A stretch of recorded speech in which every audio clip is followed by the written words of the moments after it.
ধোনির ঝড়ের পরও চেন্নাইয়ের বিদায়, শেষ চারে কোহলির বেঙ্গালুরু।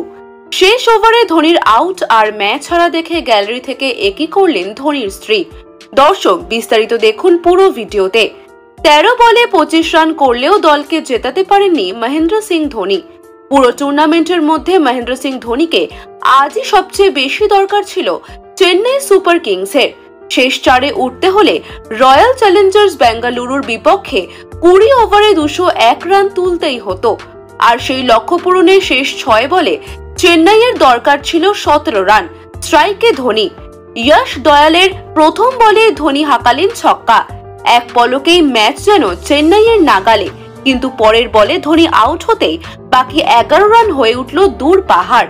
রবীন্দ্র জাদেজা, শার্দুল ঠাকুররা পাড়ি দিতে পারলেন না সেই পথ। লিগ পর্বে বিদায় নিশ্চিত হয়ে গেল গতবারের চ্যাম্পিয়নদের। এদিকে শেষ ওভারে ধোনির আউট দেখে অদ্ভুত রিয়াকশন করে ধোনিকে বোঝালেন যে শেষ পর্যন্ত তুমি থাকলে ম্যাচটা জিততে পারতাম, এটা কি করলা। এদিকে আবার হারতে হারতে সুপার 4-এ উঠল কোহলির বেঙ্গালুরু, তাই তো আনন্দে মিছিলে বসছে কোহলির পরিবার।